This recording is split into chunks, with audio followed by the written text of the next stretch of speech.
Assalamualaikum, halo teman-teman, halo semuanya. Bertemu lagi dengan saya Sohibul Hari di E-Learning Avian Creator School.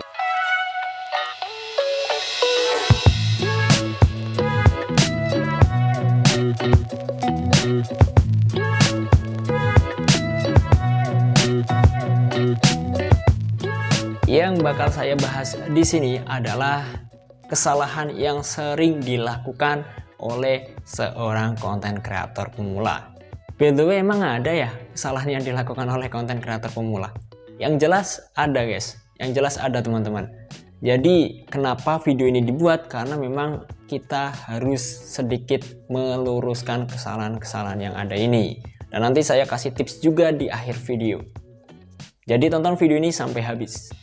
Nah, berikut ini nih kesalahan-kesalahan yang sering terjadi yang dilakukan oleh konten kreator pemula. Apa saja? Oke, jadi yang pertama, ingin serba instan. Ingat teman-teman, di dunia ini nggak ada yang instan. Produk mie instan pun mereka dibikin dari tepung, kemudian diproses melalui mesin ya, kemudian dikemas dan sebagainya. Itu semua butuh proses, dan itu nggak langsung tiba langsung jadi mie instan. Itu nggak kayak gitu. Kalau di konsumen, mie instan ini nggak langsung kita makan juga. Kita proses dulu, kita rebus, kemudian kita kasih bumbu, bisa tambahkan topping dan sebagainya, baru jadi mie instan yang enak, mie instan yang sehat. Tapi apa ya, mie instan sehat gak sih? Pokoknya teman-teman kalian semua, ya kamu itu tetap fokus nikmati setiap prosesnya. Karena dengan proses ini, ketika kita bisa menikmati, nanti pada saat kita sukses, ini berasa kayak kita itu memiliki kebanggaan tersendiri. Ingat nih, untuk kamu jangan sampai tergoda oleh jasa-jasa penambah followers, ya, kemudian penambah subscriber, penambah like, penambah views.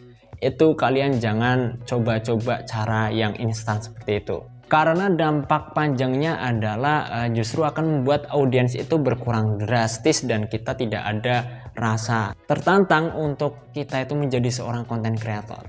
Kemudian yang kedua, tidak memikirkan target audiens. Jadi kreator itu harus memahami kebutuhan audiensnya, kemudian kebutuhan serta konten apa yang dicari oleh penonton.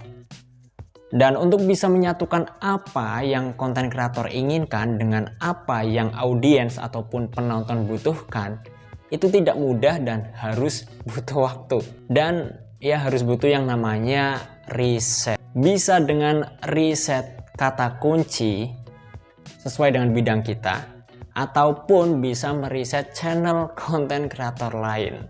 Itu bisa kita riset, kemudian kita tarik kesimpulannya. Yang ketiga, ini kita tidak membuat konten planning. Konten planning ini ditujukan agar konten kita itu tersusun secara rapi. Tanpa perencanaan, tujuan konten itu tidak akan tercapai, teman-teman. Content planning ini di dalamnya termasuk contohnya pre-production, production, ya, kemudian post-productionnya.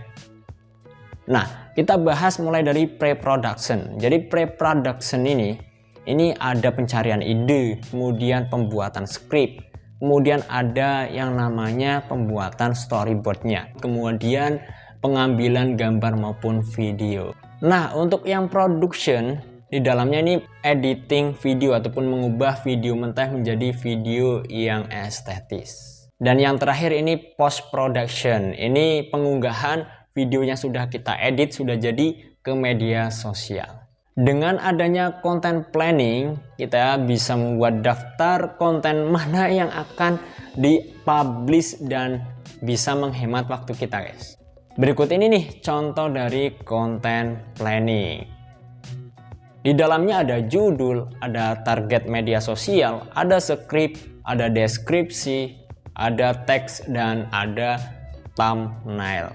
Nah, kemudian yang keempat, ini kita tidak kenal soal algoritma media sosial. Jadi algoritma itu fungsinya mengatur bagaimana video itu bisa muncul di halaman beranda di awal halaman aplikasi, halaman rekomendasi, ataupun hasil pencarian user.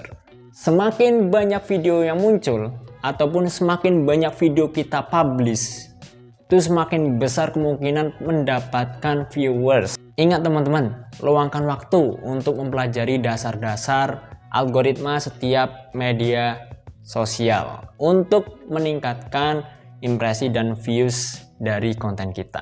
Nah, yang kelima, ini kualitas video tidak diperhatikan.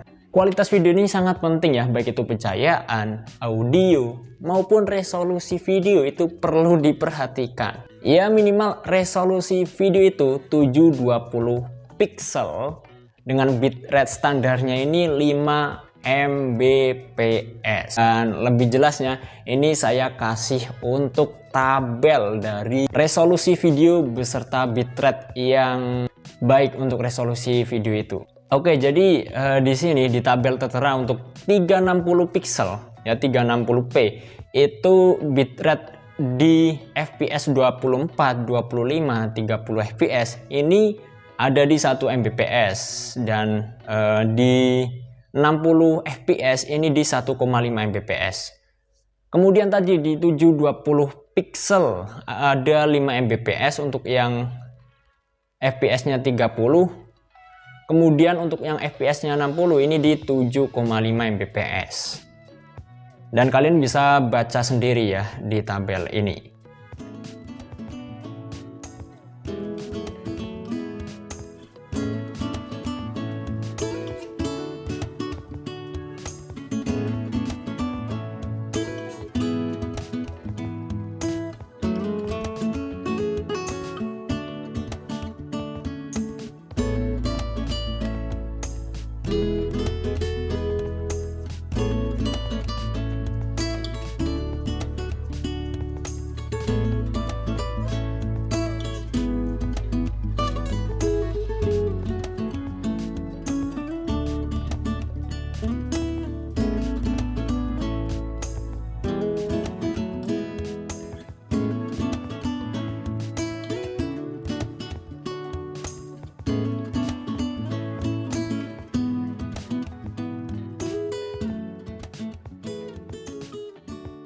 Dan yang keenam, ini butuh modal besar. No, bukan kayak gitu teman-teman. Itu kesalahan fatal ya. Jangan menganggap karir sebagai konten kreator itu harus mengandalkan perangkat kamera mahal ataupun lighting mahal yang supaya hasilnya itu bikin bagus. Nggak kayak gitu. Sekarang smartphone canggih ya, itu kameranya sudah bagus, mic-nya pun ini hasilnya juga sudah oke. Banyak kok konten kreator yang sukses memakai smartphone saja. Contohnya ya saya, dari awal saya pertama pakai smartphone, dan untuk sekarang ini saya pakai laptop dan saya padukan juga dengan smartphone. Ada sedikit tips untuk kamu dalam membuat konten YouTube yang menarik. Ataupun ini sebagai kayak kesimpulannya ya. Jadi yang pertama, itu tentukan ide ataupun topik dari konten yang akan kita buat. Kemudian yang kedua, tentukan strategi konten yang ingin dibuat. Yang ketiga, siapkan peralatan untuk membuat konten. Yang keempat, persiapkan unsur-unsur tadi, pre-production, post-production, dan production-nya. Yang kelima, ini kita mulai merekam atau melakukan pengambilan video maupun gambar. Yang keenam, ini editing videonya. Dan yang ketujuh, kita bisa mengunggah video ke sosial media, baik itu di YouTube, Instagram, TikTok, dan media sosial yang lain. Oke, segitu aja untuk video kali ini. Semoga video ini bisa bermanfaat untuk kalian, untuk kamu semua yang menonton video ini. Saya Soebul Haris, sampai jumpa di video maupun konten berikutnya. Wassalamualaikum warahmatullahi wabarakatuh, dan yo, bye-bye. Oh iya, bagi kalian yang mau subscribe, bagi kalian yang mau follow, ya silahkan follow Instagram saya dan YouTube saya di sini. Oke, bye-bye.